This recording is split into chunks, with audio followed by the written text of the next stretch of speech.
Well, this is your Royal Rumble podcast review right here on the Big Fight Fuel channel. Show got over about 4.5 hours ago. Um, I just got back from the 76ers game. Really fun game. Went with my girlfriend Alyssa. Had a wonderful time. Got to take her to her first NBA game. Joel Embiid drops 40. Sixers win. They nearly blow it, but they win at the end. Really fun game. And for that, I'm watching the Royal Rumble. And there's a lot of hype for it, of course, on social media. And man, that was a very disappointing show, in my opinion. For Royal Rumble standards, Royal Rumble's usually it's very good most years. Last year was really good. Um, the previous year beforehand had some good moments. The one in 2023, I'll always look at as one of the best Royal Rumbles ever. Rhea Ripley winning her first ever Women's Royal Rumble. Um, Bray Wyatt's last match, rest in peace. Cody Rhodes coming back and winning the Royal Rumble. And then the iconic babyface turn from Sami Zayn against Roman Reigns and his bloodline. What can you honestly say from this year's Royal Rumble was WWE creating a moment that we will look back upon for years to come? Not a single thing. Not a single thing from the show aspect. There is one thing that we will remember from this show is the half empty stadium that was this show. The stadium was nearly half empty, and WWE will claim that it was a sold out show, but let me tell you, from watching it on TV, seeing pictures on social media, that was not a sold out show. That was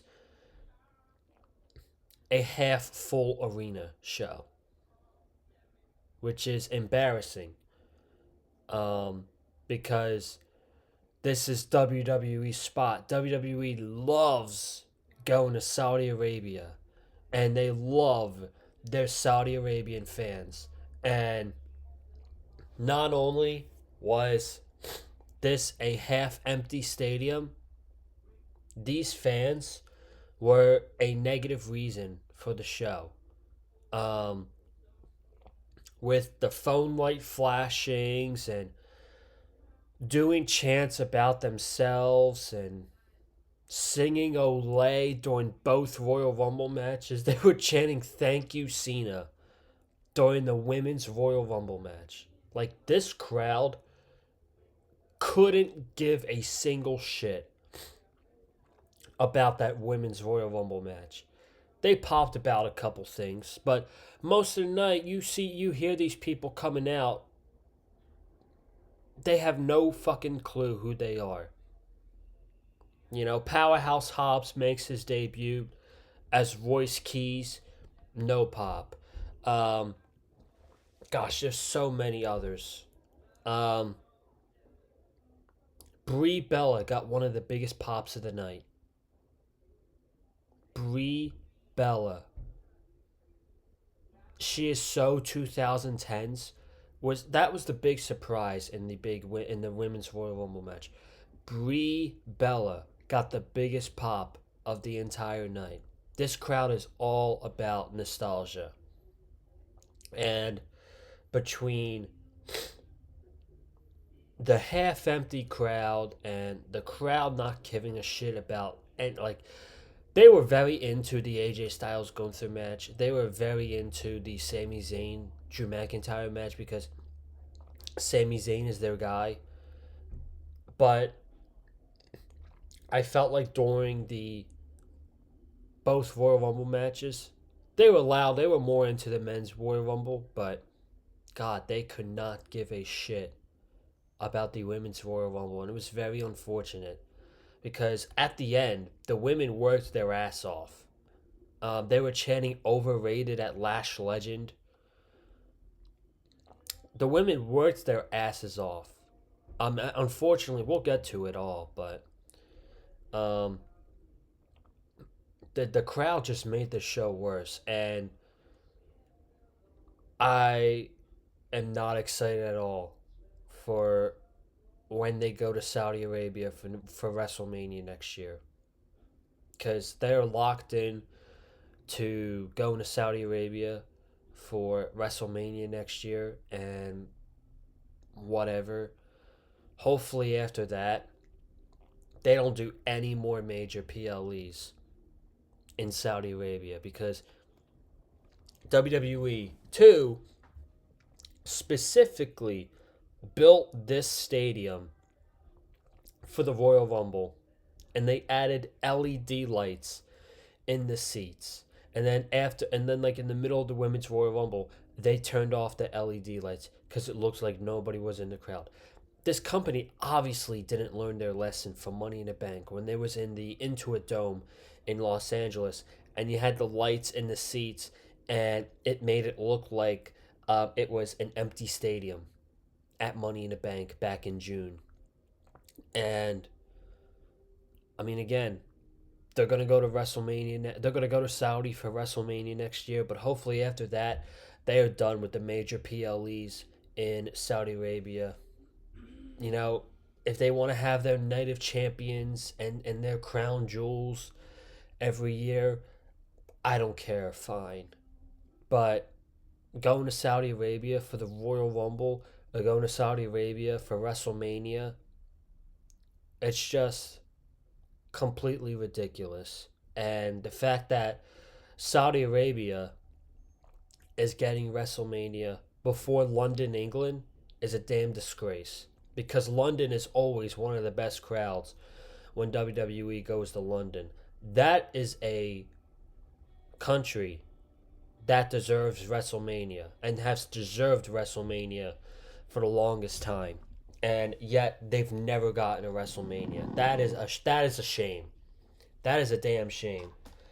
Um, so I had to rant on that a little bit. It just looked completely awful on television. Even the videos from the arena themselves for people that were in the arena, it still looked empty in there.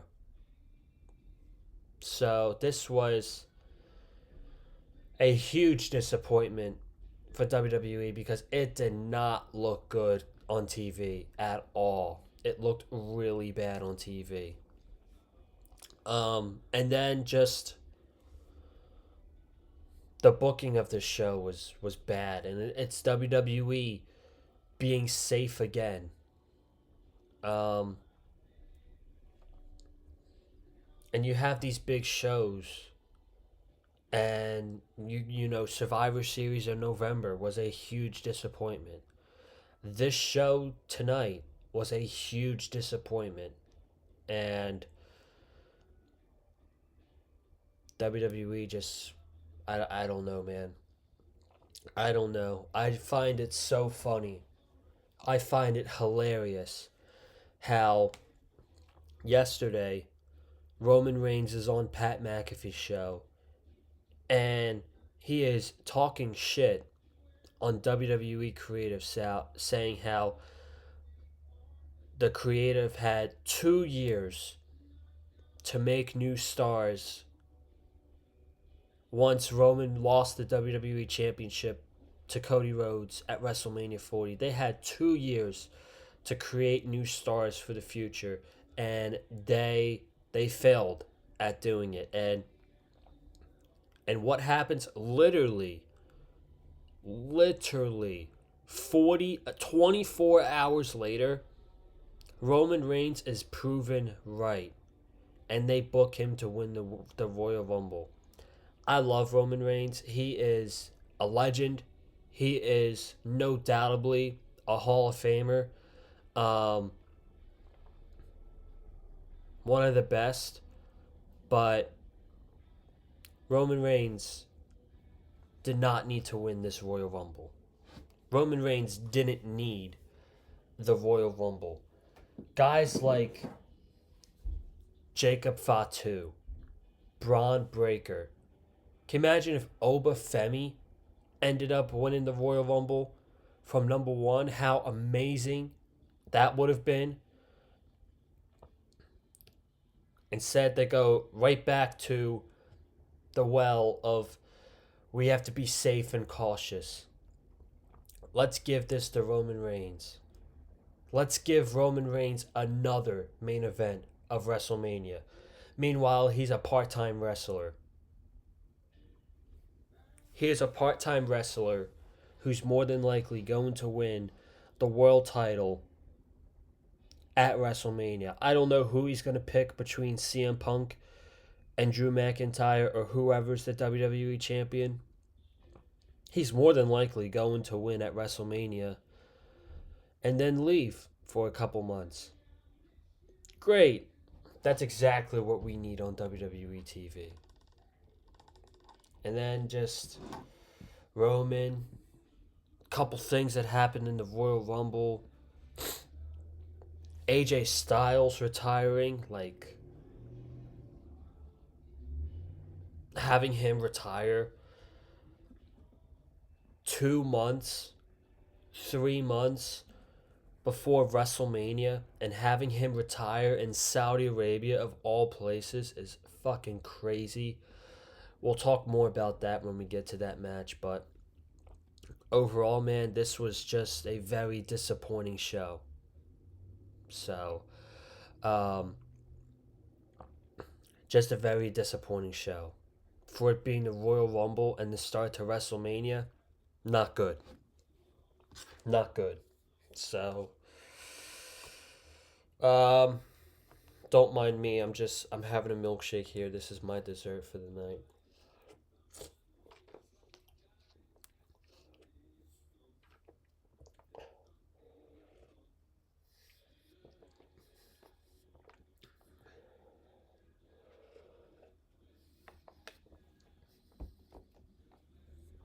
Okay, let's get into this. Um, we're the Women's Royal Rumble. Kick off the show. And this was not a good match. I'm sorry. This really wasn't a good match at all. The ending was great. The final, I would say, 10 minutes of this Women's Royal Rumble was freaking great. Starting from when Lash Legend eliminated Charlotte, but we'll get to that when we get there. So, Women's Royal Rumble, you had Charlotte at number one, and you had her tag team partner Alexa Bliss at number two. You had Kiana James at number three, Nia Jax at number four, Ivy Nile at number five. You had Lola Vice at number six, so she was one of the surprises from NXT. You had Jordan Grace at number eight. She eliminated Ivy Nile, Candice LeRae, and Lola Vice. I can't remember who eliminated Nia Jax, but I'm really glad they didn't do the same shit they've been doing for years, which is Nia Jax just eliminates everybody. Nobody can eliminate Nia Jax. It's just so outdated. It was Charlotte, because Charlotte gave a boot to Nia Jax and Alexa Bliss fell down with her, and it was like Charlotte eliminated Alexa. And then Becky Lynch came out at 9. Sol Ruka came out at 10. She was probably one of the more impressive. She had probably one of the more impressive performances, not just in this match, but in the entire show. She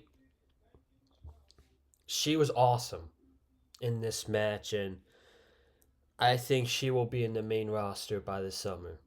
I think that she is getting to that level where she's better than where she is than NXT. She doesn't even need to win the NXT Women's Championship.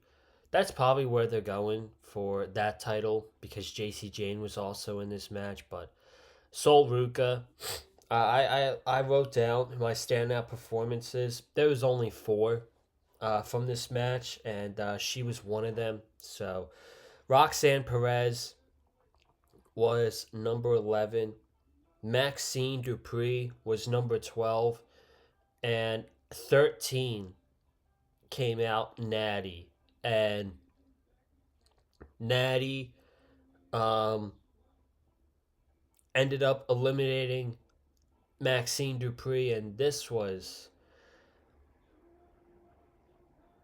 And then I'm like, at this point, I'm like, wow, this is a rough start to the match. Becky Lynch standing next to Natty, like pretending to be all buddy buddy with her, and Natty is having none of it. And I thought they would do a surprise where AJ Lee would come out. AJ Lee would eliminate Becky Lynch in this match, which is going to kickstart their feud to WrestleMania. Nope. Becky Lynch lasted a couple minutes and she got eliminated by freaking Natty. That was something. I was shocked. So, 14 was Liv Morgan. 15 was Lash Legend. She was one of the more impressive performers in this match towards the end of the Royal Rumble. Selena Vega came out at 16. Raquel Rodriguez came out at 17. And I understand she played a vital part in this match, but with logic, she's already got a match for the world title on Raw Monday night against Stephanie Vaquer. So why is there a need to have her in this match? She's going for the title anyway. She's got her chance. She doesn't need this Royal Rumble to get her match against Stephanie Vaquer because she already has it Monday night on Raw. I understand she played a huge part in the match, but that's still a logic gap for me. 18 was Chelsea Green, and 19 was Julia. So we'll go from and then at this point the crowd's chanting thank you Cena. They're doing their own thing. They don't give a shit about any of this. And the theme music, it's just so bad. Like, you don't recognize who these people are. Like, I'll go back to Jordan Grace. When Jordan Grace came out, the Titantron was like, I won't stop until I win. I'm like, who is producing this music? Because it is so bad. It is so unrecognizable. And because of that, these women aren't getting pops at all. They're coming out to crickets. 20 was Io Sky. She got a really nice reaction. 21 was Asuka. 22 was Rhea Ripley. 23 was Bayley. 24 was JC Jane, the NXT Women's Champion, who the crowd had no idea who she was. she didn't really do much until it was time for her to get eliminated. She got eliminated by Sol Ruka with the Soul Snatcher thrown out. So that could be like a stand and deliver match. Is Sol Ruka and JC Jane for the NXT Women's Championship. Nikki Bella came out at 25. Lyra Valkyria came out at 26. Kalani Jordan came out at 27. She got eliminated by JC Jane. 28 was Kairi Sane, who accidentally eliminated Asuka and then got eliminated by Io. So they're doing this thing where the Kabuki Warriors aren't getting on the same page, and they've been having a rough couple weeks since they lost the women's tag team titles. 29 was Brie Bella, got the biggest pop of the match, and it wasn't even close. And it's ridiculous because she's nostalgia, and that's all this crowd knows. And number 30, I'm thinking this could either be AJ Lee or Bianca Belair. Nope. Number 30 was Tiffany Stratton. And in my head, I'm like, wow. I really hope Bianca Belair is okay because she's been out since June with a finger injury.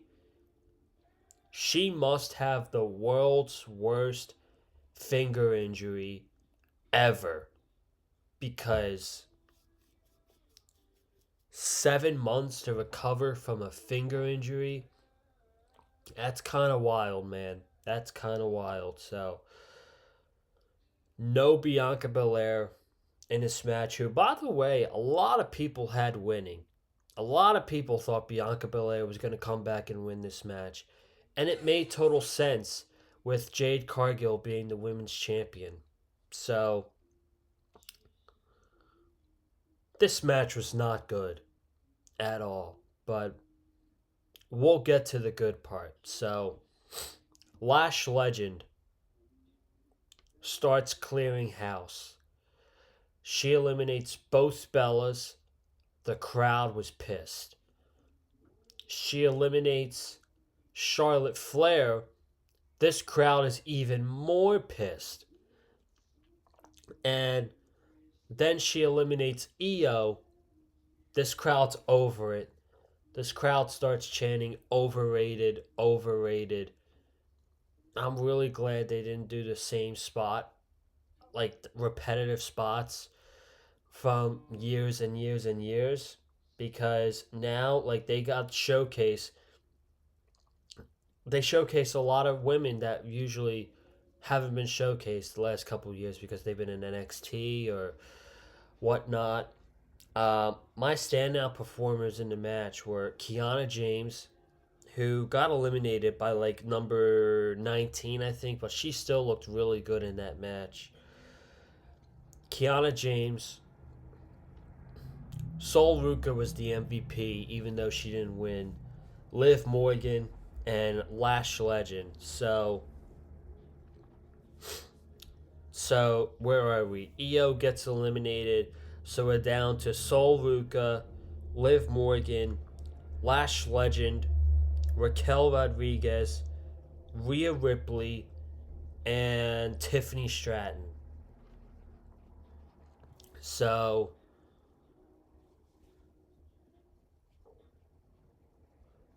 Rhea and Lash, they're letting them do their thing. Great back and forth between them.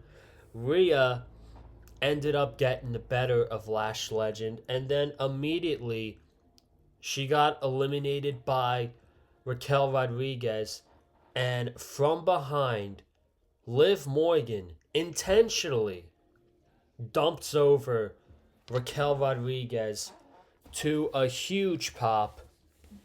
Raquel shook, looks stunned that her partner literally turned on her in this match, and they justified it on commentary saying that that it's every woman for themselves, no matter who your friends are.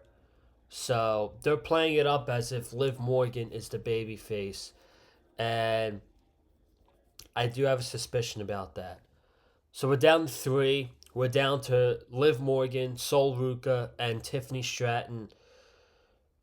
Very good stuff. The crowd is into it at this point. All three of them are fighting on the apron. Liv Morgan was very close to falling off. Now it's just Sol Ruka and Tiffany Stratton. They're going at it. Sol makes the mistake going for the Snow Snatcher on the outside, the apron, and Tiffany Stratton just pushes her feet, and Sol Ruka's out. And we're down to Liv Morgan and Tiffany Stratton. Liv immediately hits the Oblivion on Tiffany Stratton. And after 2 different years of being the runner up to the Women's Royal Rumble in 2023 and 2024, Liv Morgan is your winner.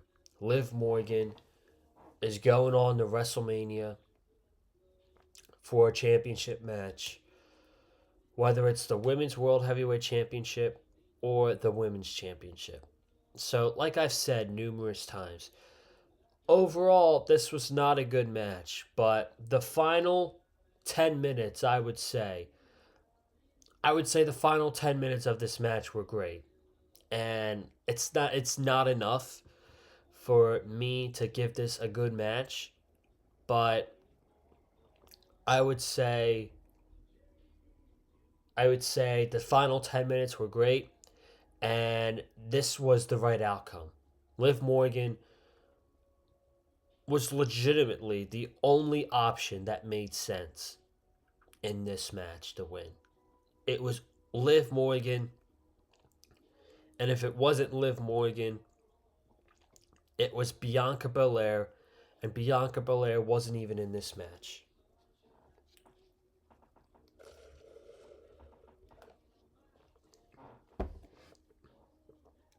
Now, here's an interesting topic.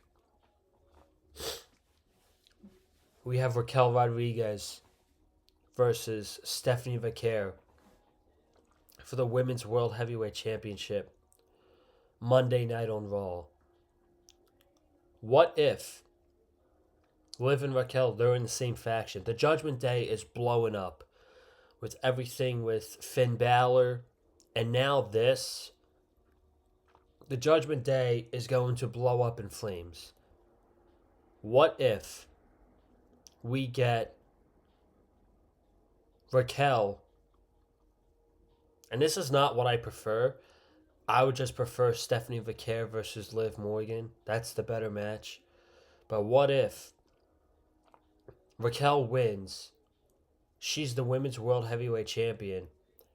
And we get Liv Morgan. We get a monster heel.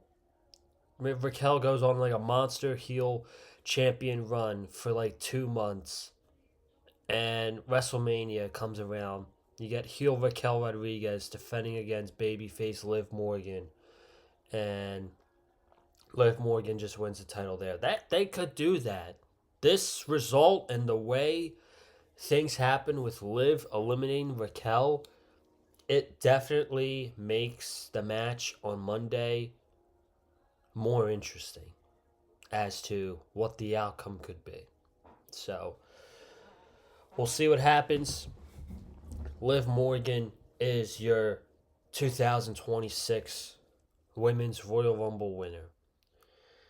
And we go from that to AJ Styles versus Gunther, which was a great match. It was a roller coaster of a match.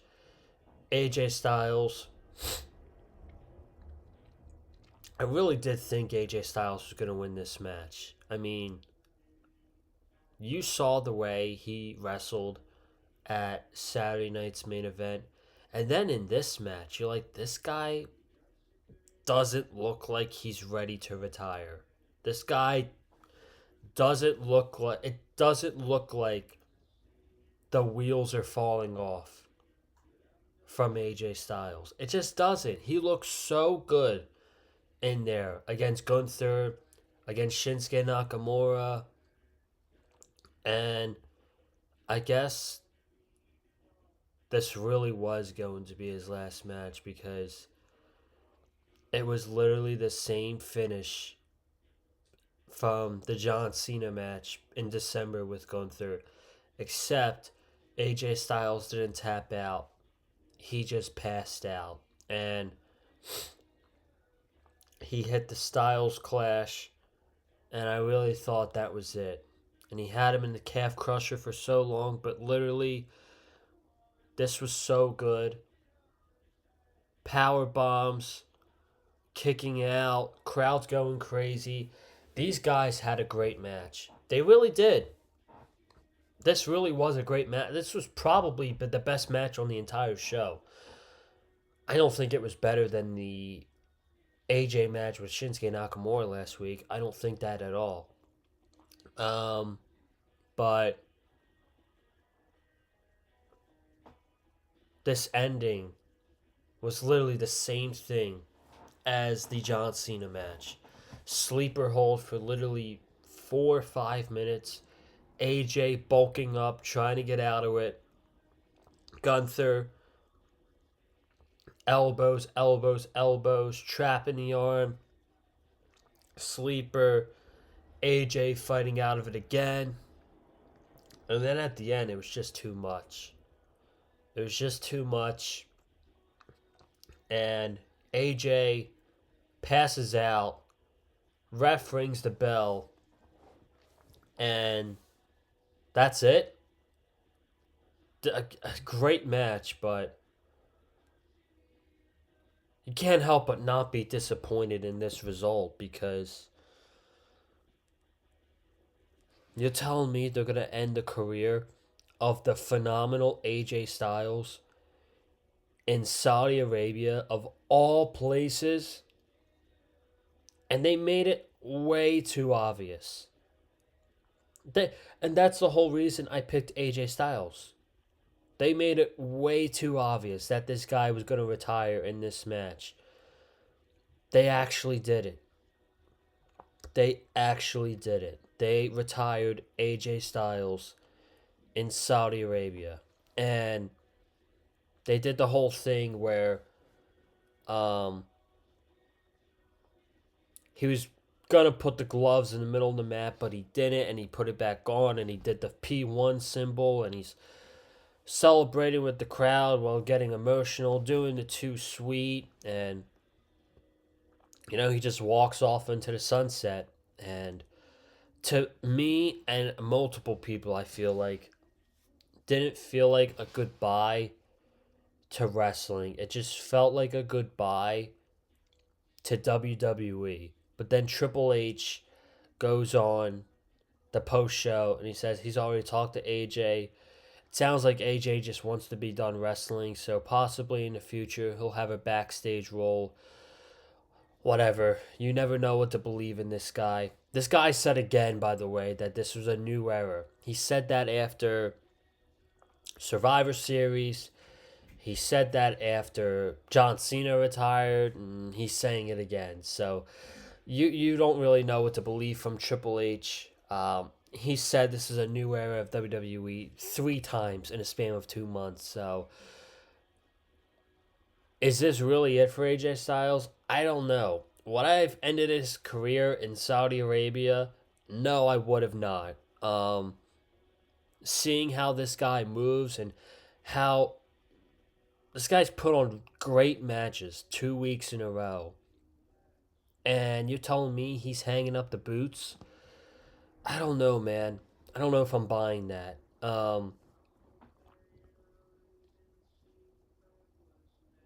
If he was to continue his career, his two options would probably be TNA or AEW. TNA would make sense because that's where his career started. AEW would be the way more fun option. But AEW doesn't work with WWE. And AEW and WWE They will never do favors for one another. WWE is in a partnership with TNA, so they're technically under the WWE banner. So AJ could go over to TNA if he wanted to, but there's literally no matches I'm interested in seeing him with anybody on that roster over there. So I don't know if this is it or not, but 10 years strong in the WWE. I've had the pleasure of seeing AJ Styles live numerous occasions. Seen him in Wildwood, New Jersey against Samoa Joe at live events. Saw him at WrestleMania twice. Got to see his LA Knight match at WrestleMania 40. Um, Got to see him defend the WWE Championship at the Royal Rumble. Got to see him wrestle Randy Orton in person. So a lot of cool AJ Styles moments for me attending the live shows. And just if this is really it, it's upsetting. I don't like it, but thank you, AJ Styles. Um, I'm gonna go through this one relatively quickly. Sami Zayn versus Drew McIntyre for the WWE Championship. This was fine. Of course, this crowd wanted Sami to win. This was just there. This match was just there, and it was fine. But at the end of the day, it's not like they went all out blazing in this match. It's not like It's not like anybody thought that Sami Zayn was going to win this match. At least in the match with Roman, there was some belief that Sami Zayn was going to win that match 3 years ago.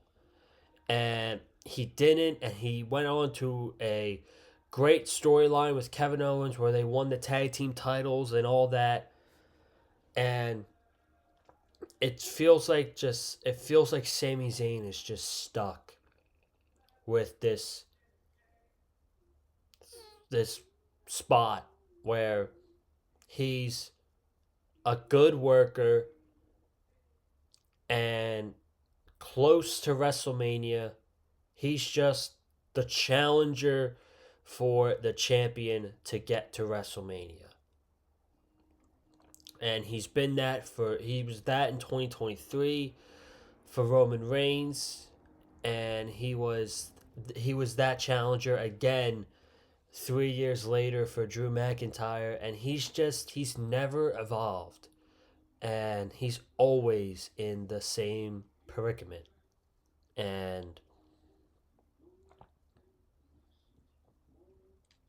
could he win the championship next year in Saudi Arabia? Sure, I would love to see that. I think Sammy has to get it done at one point, but tonight was not his night. Drew McIntyre won at the end with two claymores, and it was fine. It just wasn't interesting. That's how I'll put it. It just wasn't an interesting match.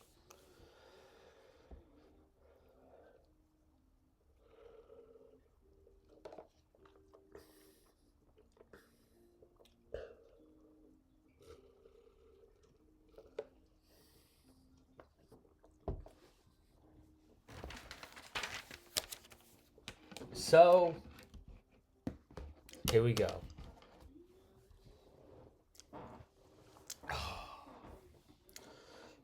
The main event, the men's Royal Rumble match, 30-man Royal Rumble match. We got a lot to talk about here. And it was chaos right off the gate. So, again, just like the AJ Gunther match, I thought overall Okay, my opinion. This was a very good Royal Rumble match. I just feel like the outcome was wrong. And the key word with this outcome is safe. They played it safe by just giving it to the part timer, just giving it to Roman Reigns. And like I said in the beginning, I'm just not a fan of that. I love Roman Reigns. But I'm telling you right now, I'll add this on top of it. You could ask Roman Reigns if he needed to win that Royal Rumble, and he would have said no. 100%. So, but this was crazy from the get go. Number one was Obafemi, who got the big pyro over the stadium. Looked like a freaking monster. So Obafemi was number one. Number two was Braun Breaker. And Braun Breaker got attacked in the middle of the match by by a guy wearing a black hoodie and a mask. And he gets attacked, and the guy takes him out, and he gives him a curb stomp. So, just like Survivor Series, many people believe it is Seth Rollins. Many people believe it's Seth Rollins. And the guy throws Breaker back into the ring. The ref doesn't even check on Braun Breaker. They just start the match immediately, and Obafemi clotheslines Braun Breaker over the top rope. So, my pick to win the Royal Rumble match, Braun Breaker, comes out at number 2, lasts about 30 seconds in the match, and gets eliminated immediately. Wow. That was a very chaotic way to start this match. So, here on out, Obafemi is just destroying guys. He's taking them out one by one. Solo Sikoa is number 3. He eliminates Solo Sikoa. Rey Mysterio is number 4. He eliminates Rey Mysterio. Rusev is number 5. Rusev was in that match for about a minute and a half. We haven't seen Rusev on TV since Clash in Paris. Or no, I'm sorry. We haven't seen Rusev on TV since Saturday Night Main Event back in November. So he hasn't been on TV in 2.5 months. And he comes back and he's on... and he gets thrown out in a minute and a half. Hell of a decision to leave AEW and, go to WWE. It sounds like putting over Hangman Page is better than what this is. Matt Cardona coming out at number 6. He gets eliminated pretty quickly by Obafemi. Damian Priest was number 7. And this is when he stopped his run of just eliminating guys very quickly. Damian Priest is 7. Javon Evans is 8. Mr. Iguana is number 9. I'm going to say this a bunch of times. You're telling me you got a spot in the Royal Rumble for Mr. Iguana, but you don't have a spot in the Royal Rumble for Finn Balor? Ludicrous. Absolute ludicrous. Trick Williams was number 10. Cody Rhodes came out at number 11. Cody Rhodes eliminated Trick Williams from the Royal Rumble. And then we had this. We had El Grande Americano coming out at number 12.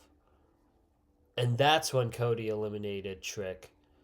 And then at number 13, we had Chad Gable, the original El Grande Americano, who has a beard now, come out.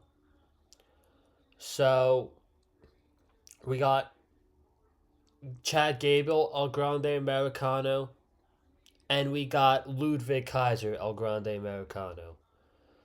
And they both had their exchange. They both took each other out. They eliminated each other. So I feel like that's a match that's definitely going to happen at WrestleMania. Is El Grande Americano versus El Grande Americano, and the loser is going to have to rip their mask off. The loser is going to have to unmask themselves. That's a match I absolutely see WWE doing at WrestleMania now that Gable is back. And then at number 14, we had our big surprise. We had, and it showed up on the Titantron, Powerhouse Hobbs. And I got excited for a moment. I'm like, yes. Yes, dude. They kept his name. It showed up Powerhouse Hobbs. And then you see a bunch of bricks, and they come crashing down, and it says Royce Keys. And I'm like, ugh. Like, why? Why do they have to change his name? Why can't his name just, like the beginning of his AEW career, why can't his name just be Will Hobbs? I don't get it. But I'm happy for the guy. I do think he's going to do really well. Give him time. Give him a good feud. I think he'll be fine. So he's in there. He's facing off with Damian Priest. He eliminates Damian Priest. Hopefully he does not feud with Damian Priest. Him getting stuck in the Damian Priest vortex. I would hate that for him. He eliminates Damian Priest. He gives Javon Evans a massive spine buster. And then 15 is Austin Theory, genetic theme music, no pop. 16 is Bronson Reed. 17 is Ilya Dragunov. And 18, everybody in the building was just so confused. 18 was L.A. Parka from AAA. And these people were like, huh? Who is this? And it was just complete crickets. Number 19 was Dragon Lee. Number 20 was Logan Paul. So, Logan Paul went face to face with Royce Keys. And he was like, who the hell are you? And Hobbs ended up giving him a power slam, but he got taken down by Theory and Bronson Reed pretty quickly. And Bronson Reed ended up eliminating Hobbs.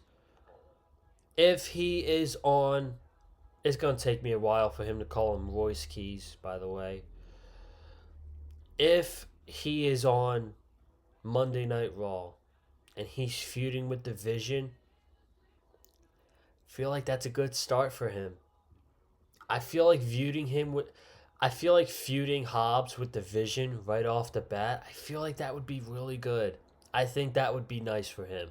That is way better than him going to SmackDown potentially feuding with Damian Priest. Send him to Raw, have him feud with Division, and just build up to a big man showcase at WrestleMania with Hobbs and Bronson Reed. I think that would be nice for both guys. That would be really nice. So, 21 was LA Knight. He runs roughshod all over the Vision, since the Vision were the guys who took him out. He eliminates Austin Theory. He eliminates Bronson Reed. So LA Knight clearly came back and he wanted revenge on the Vision. He got his revenge. Seems like he's going to be feuding with the Vision as well. 22 was Brock Lesnar. Brock Lesnar eliminates Ilya Dragunov. Brock Lesnar eliminates Dragon Lee. 23 was The Miz. And, oh my gosh. These next 3 entrances was the worst part of the entire match, okay? Very good Royal Rumble, but these three entrances were the worst parts of the whole match.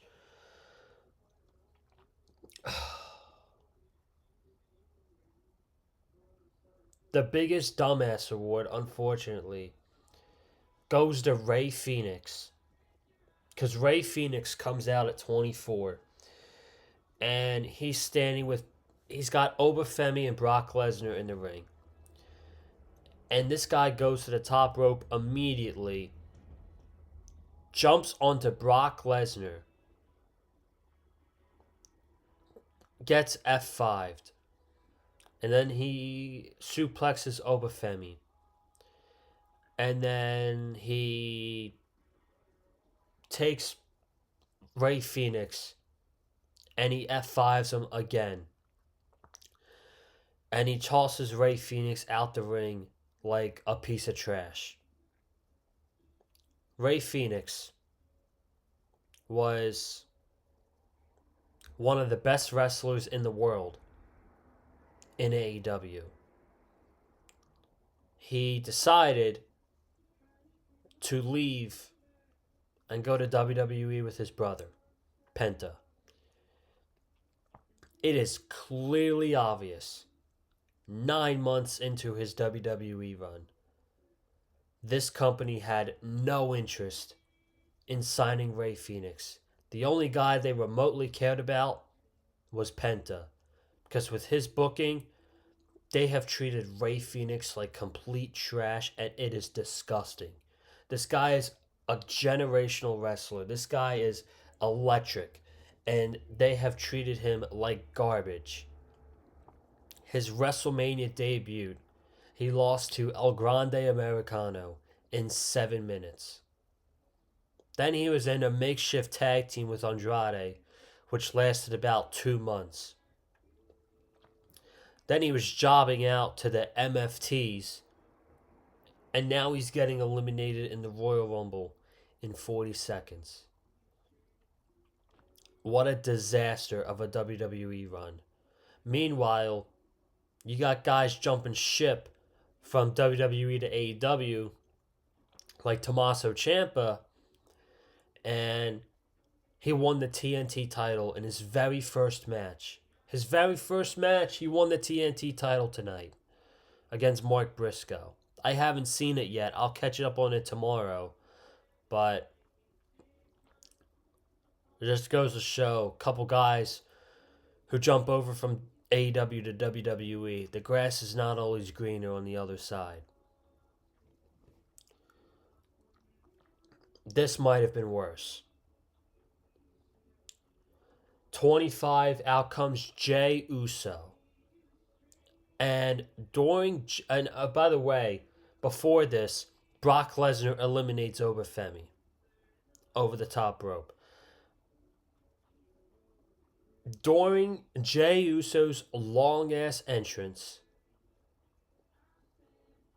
Cody Rhodes and LA Knight just eliminate Brock Lesnar and completely overshadowed it. They didn't even mention the elimination of Brock Lesnar on commentary in the middle of Jey Uso's entrance, which was taking forever. And then he does a couple moves, and he does the run it back in the middle of the freaking match. And then immediately after, Roman Reigns comes out at number 26. And he tries to run it back again. I love Jey Uso. At least I did. Last year, this shit is getting old. This shit ran its course after SummerSlam. This is brutal.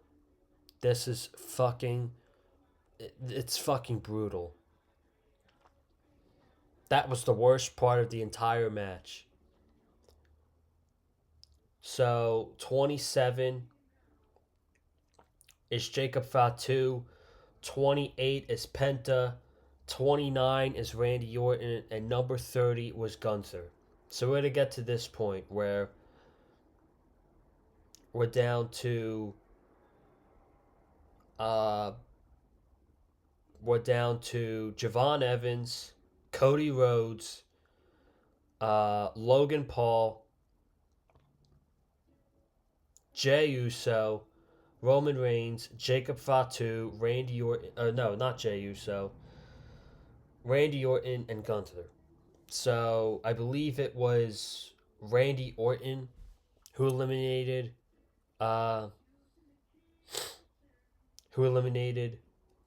Javon Evans, and then it was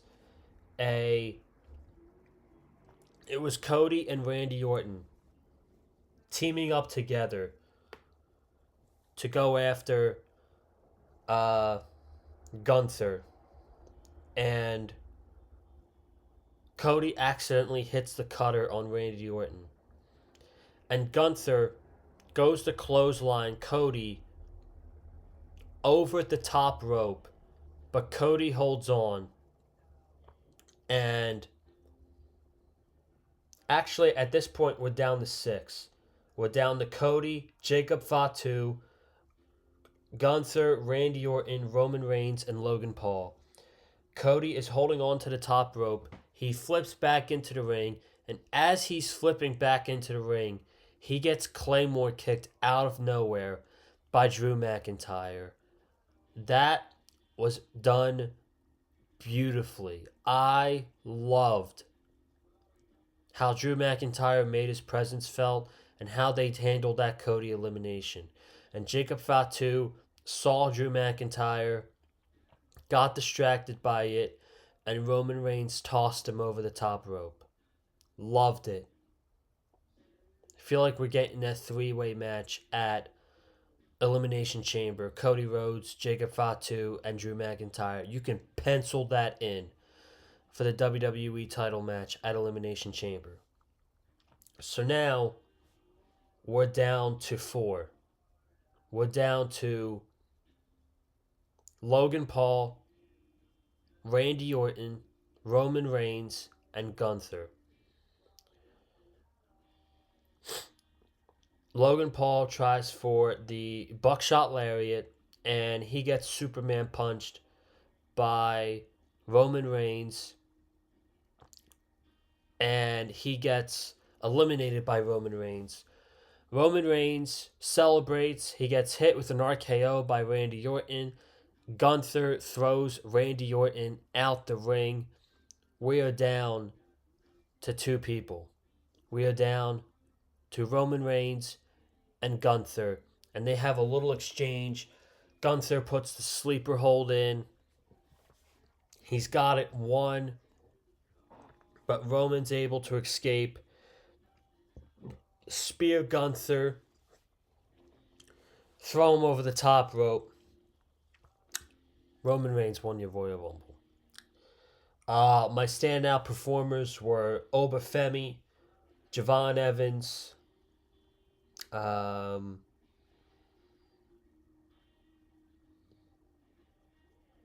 That's literally it. Obafemi and Javon Evans were the only people I was impressed with in that match. I thought most of it was very good.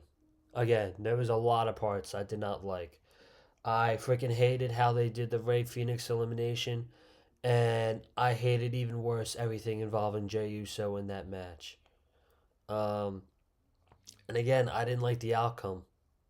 I feel like Roman Reigns winning the Royal Rumble. I feel like that's safe. They played it safe. Royal Rumble is a type of match where you can create new stars, elevate them to the next level, get them into the main event scene, get them in that big spotlight at WrestleMania. Nah, we're just gonna give Roman Reigns another main event of WrestleMania. So I don't know, man. We'll see the direction of where they go next. But overall, this was a very disappointing Royal Rumble from Saudi Arabia.